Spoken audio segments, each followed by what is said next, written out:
Desculpe a demora. Fui fazer algumas pesquisas sobre seu tipo de humanidade. E sem falar que estive lidando com um certo problema nos limites desse lugar. Já que a presença de visitantes atraiu algo que aparece de milênio em milênio. Agora eu vou continuar a ler.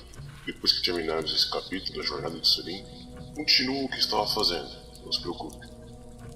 Bem, eu vou lhe dizer que a história em si desse diário é curta.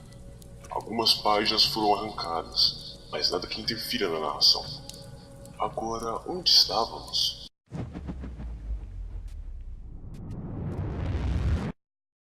Os olhos castanhos de Williams me encaravam e assim se repetia para Renvar. Meu capitão não dava muita atenção sob a proposta de olhares do mestiço. Williams se virou para meu superior e disse que nós dois, eu e Renvar, éramos capazes de executar tal tarefa, a tarefa da infiltração. Brune colocou suas mãos sobre a mesa e olhou para o mapa que ali estava, por alguns segundos. E retrucou com Williams sobre sua ideia, ainda alegando que esse não era o problema, que era melhor mandar um pedido de reforço de tropas para Hyor ou Elgan. Por mais que eu não entendesse muito sobre a geografia do sul de Nerevin, tinha entendido sobre um pouco do território da floresta de Warning e seus pântanos de Cryos. Nosso forte ficava do lado de um vulcão inativo, podemos dizer, já que o único evento que o vulcão executou foi durante o meio da Primeira Era, sem aterrorizar ninguém. O fato que nosso terreno não era tão elevado em compensação às outras colinas em volta do forte, por estarmos localizados em uma parte estratégica caso o vulcão voltasse à vida, e esse local estratégico era um ponto que defendia Kalir de ser atacada e impossibilitava a invasão de um território em Hyor. William sabia disso, e foi o que mencionou para Brune. O capitão meditou consigo durante um tempo. Ele bateu contra a mesa com uma de suas mãos e disse com um pouco de renegação em suas palavras que estava aprovando meu envio em uma patrulha e de outros soldados que Williams havia mencionado. Williams levantou um sorriso de vitória quase visível, mas as palavras de Brune acabaram na frase de maldito mestiço. O elfo, já se virando, olhou para meu capitão de ponta de olho, apenas me encarando. Aquele clima tenso durou pouco, mas tinha certeza de sentir uma presença hostil vinda de Williams. Depois que eu e Renvar seguimos nosso novo chefe de missão, ficamos a uma certa distância do último lugar de tensão. Renvar atreveu-se a dar um gole em seu cantil, por mais que ele queria ter feito isso durante a discussão. Conforme saímos da estrutura de comando, Williams me perguntava como estava indo as coisas. Aliás, assim como Lain e suas irmãs, eu também tinha afinidade com um comandante do exército heróico, já que em várias situações eu fiz parte de esquadrões de defesa que ele gerenciava na divisória de território nas planícies desoladas com Cryos. Eu respondi com sinceridade, dizendo sobre o que havia acontecido desde os últimos combates contra a Aliança e suas tentativas de avanço. Assim que ele ia perguntar sobre a Lucy, a loba já estava do seu lado latindo de felicidade. Em outras palavras, eu sempre ficava impressionado como ela conseguia convencer as pessoas que ela era apenas uma loba doméstica. O elfo a acariciou perguntando em um tom infantil como ela estava.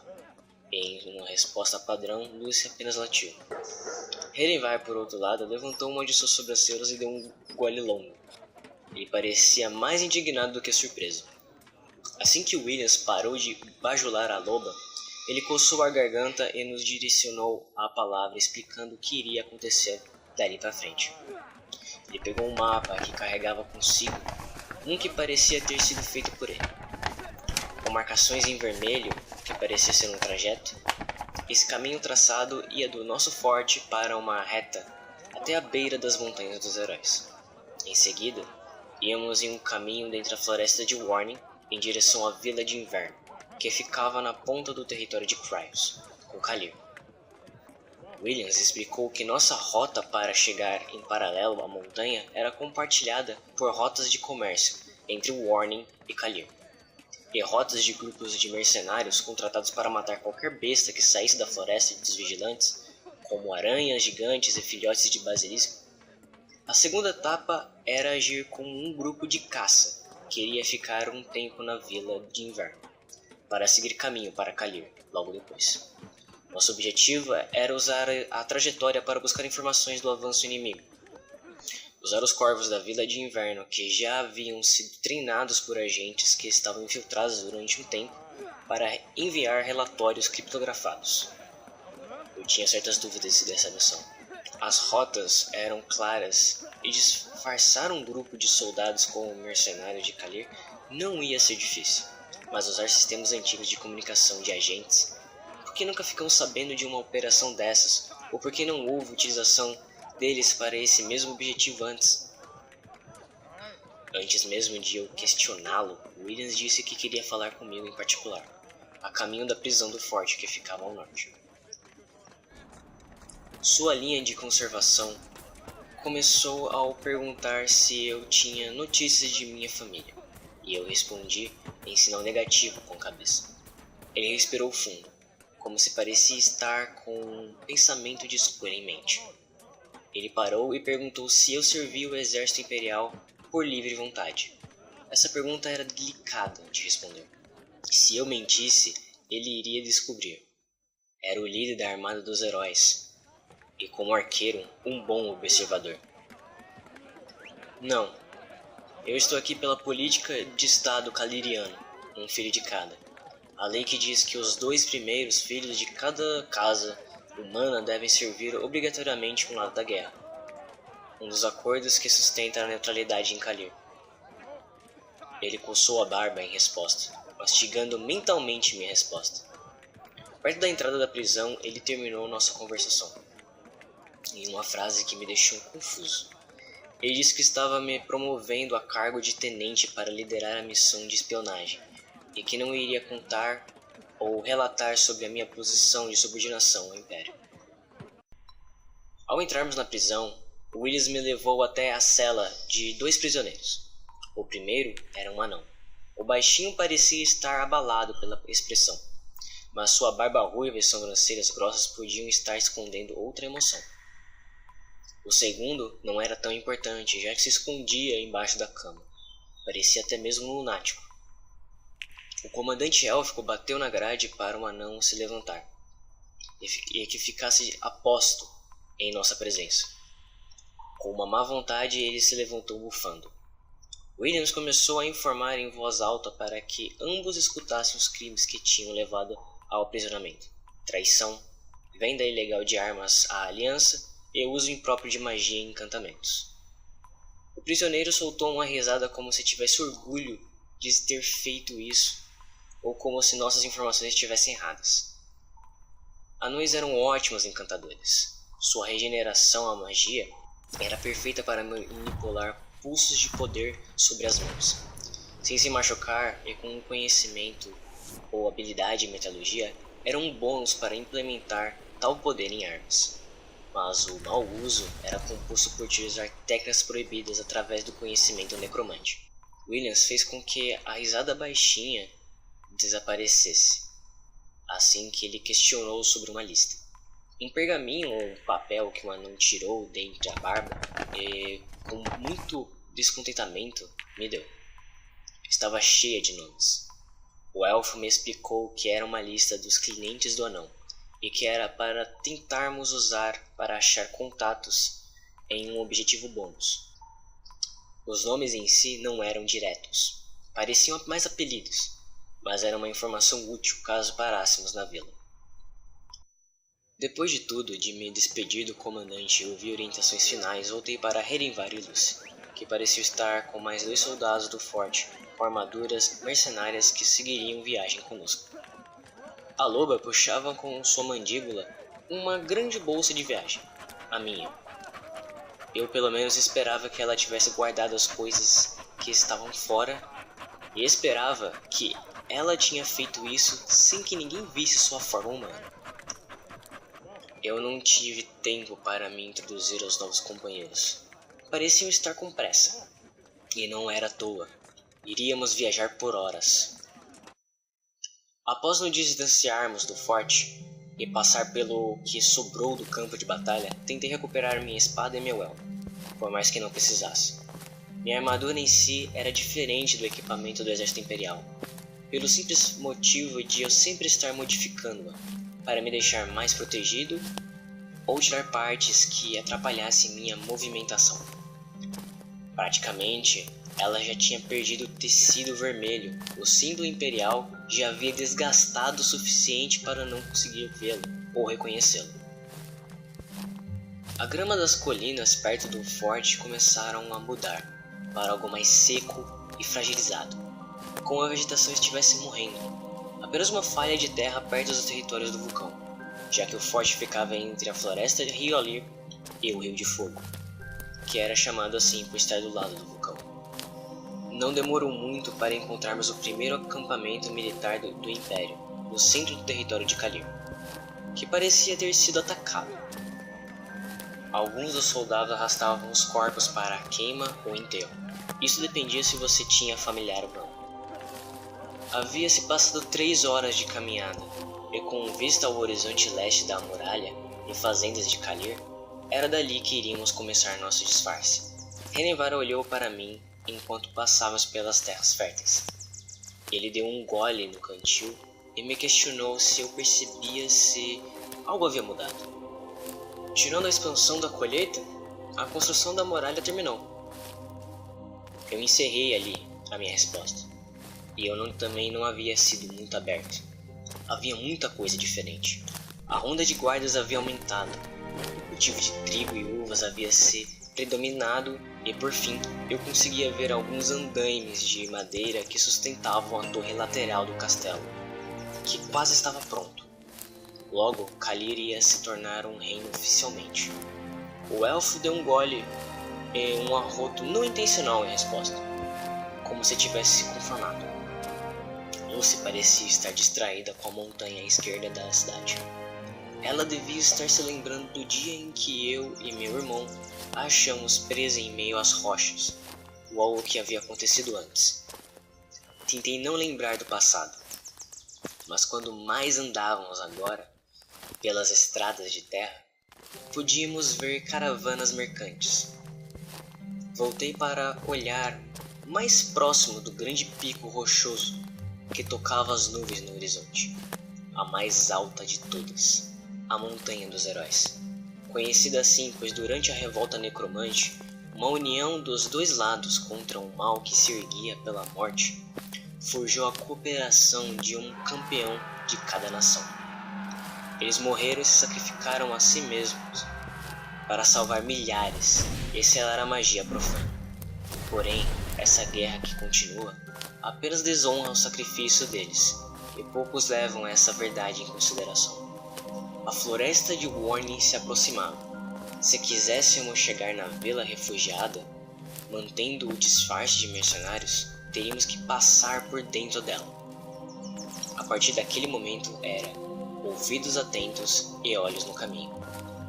Aranhas gigantes se escondiam no topo das árvores, mas só teríamos sinal delas se encontrássemos grande quantidade de teias entre as raízes e copas. Outra preocupação eram os basiliscos. Por mais que atacassem em campo aberto, eram predadores das aranhas, devido à sua secreção de suas escamas úmidas, que evitavam ficarem presas nas teias. 7 horas se passaram, e o sol do fim da tarde estava se indo ao oeste. Entrávamos dentro da floresta, um atrás do outro, evitando ficar muito perto das árvores. Lucy não tinha problemas e ela nos liderava a partir de agora. Ainda mais que aquele território poderia ser familiar a ela. Os dois soldados que conversavam entre si agora tentavam puxar conversa com Renivar, que dava um gole rápido a cada pergunta que era lhe feita, enquanto eu ficava cada vez mais arrepiado pela quantidade de teias que via ao olhar mais fundo da floresta. Eu odiava aranhas. Assim que a noite nos mergulhou na cegueira da escuridão, decidimos acampar. Uma péssima ideia, ao meu ver. mas os outros pareciam realmente cansados. Eu os imaginava pelo fato de terem lutado pelo forte. Herenvar parecia em perfeita condição até esvaziar o cantil. Lucy estava bocejando enquanto insistia em ficar atenta. Já eu não conseguia sentir o cansaço. Eu não sabia exatamente se era o fato pelo acontecimento com a minha mão esquerda, ou se era um benefício da magia de sangue para alterar a minha mente. Por que vocês não descansam e deixem o turno de vigia para mim? Sugeri. Um dos soldados parecia já ter seus 50, um veterano, me analisou. Ele me questionou sobre eu estar cansado, mas neguei. O parceiro deu de ombros e, ajeitando o saco de dormir, apoiou a cabeça sobre os braços e dormiu imediato. O elfo tentou puxar algum assunto com o veterano. Perguntou por que ele ainda servia o Império, sendo que já estava na idade limite e padrão de um humano. Aquilo parecia ter ofendido o velho de alguma maneira. Talvez assim como eu, ele tivesse um certo preconceito com os elfos. Ele bufou, porém respondeu com calma, explicando que não havia encontrado outro objetivo além de ser um guerreiro, e que servir ao Império era a única coisa que podia fazer, mesmo que nunca tivesse sido promovido. No final, ele voltou os olhos a mim como se aquilo fosse uma indireta. Eu não levei muito pro pessoal, mas entendi o que ele queria cutucar com aquilo. O fato de eu estar 2 postos acima dele e ainda ser muito jovem para isso, ao ver dele, eu era apenas um prestigiado. Mesmo pensando que alguém da idade dele ainda era considerado como soldado, o tempo não definia seu mérito, mas sim como você o usava. Para o Império, ele era apenas um peão que só vivia para matar, assim como eu também era visto, mas com um objetivo diferente.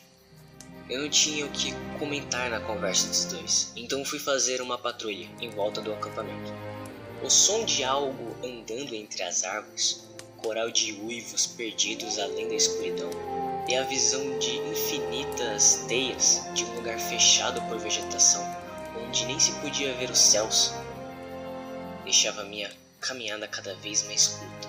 O medo que sentia me mantinha atento, até que um silêncio dominou ao meu redor.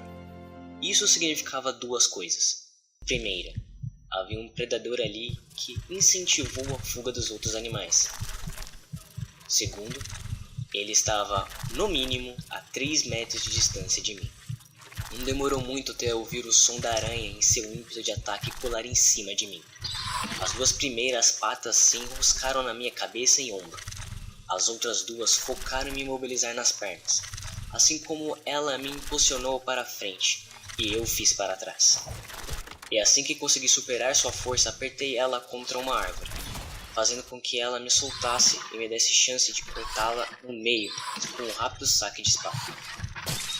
Após eu respirar um pouco depois do combate breve, latidos ecoaram direto aos meus ouvidos. Lucy, falei para mim mesmo e corri na direção do acampamento. Ao chegar, encontrei restos das aranhas, uma trilha de sangue que seguiu para uma copa das árvores. Lá estava um corpo do soldado que havia caído em um sono, agora enrolado em teias e com 2 perfurações enormes no pescoço. Conforme nenhum sinal de Lucy, Herenvar ou do veterano, eu puxei a espada curta e tentei investigar ainda mantendo a guarda, até reparar que havia cadáveres de aranha e, de surpresa, um outro vigilante. O que me fez pensar que no momento que as aranhas atacaram, um grupo da aliança devia ter aproveitado para fazer o mesmo, com um elemento surpresa à disposição. O que não fazia sentido era que não havia rastros de fuga ou de uma batalha, e eu não havia demorado para chegar no acampamento. Sequestro, talvez? Pensei comigo. Minha resposta veio rápido. Quando concentrei meus olhos para ver além da luz que as chamas da fogueira proporcionavam, vi um brilho metálico entre as árvores e vi ficar maior até aquilo ricochetear na cota do meu peitoral. A adaga caiu no chão, ao mesmo tempo que uma próxima se aproximava. Porém, eu não fiquei parado. Defendi com um corte no ar, no mesmo ritmo que outra já se projetava. O assassino, fonte do ataque em si, já havia se deslocado do local original, e quando menos esperei, fui pego por um chute voador nas costas, que fez cambalear para a frente, e por um pouco de sorte consegui voltar de pé, rápido o suficiente para virar meu corpo, e desviar de um ataque direto ao meu peito, segurando o braço do atacante e em seguida cravei a espada em seu ombro, em um ataque de cima a baixo. Ele, por outro lado, fez o mesmo, mergulhando a adaga em minha barriga. Antes que ele girasse sua arma em meio ao meu abdômen, afastei-o com o pé e retirei a espada assim como me libertei da adaga cravada. Nós nos encaramos durante um tempo. Você luta bem, mas devia ter me matado quando pôde. Ele, usando uma bandana ou máscara preta para esconder um pouco de seu rosto, recuou alguns passos e disse: Eu não preciso de um cadáver e você não vai me derrotar. Ainda mais com um veneno paralisante agora correndo em suas veias. Era tarde para fazer algo. Assim que ele mencionou, minha visão começou a ficar turva, e como um último ato, avancei com toda a minha força, mas em vão. Ao segundo passo, eu caí logo no lugar anterior que ele havia se afastado. Meus olhos se fecharam e eu escutei uma última coisa. Relaxa, Caliriano. Estamos lhe fazendo um favor no final das contas.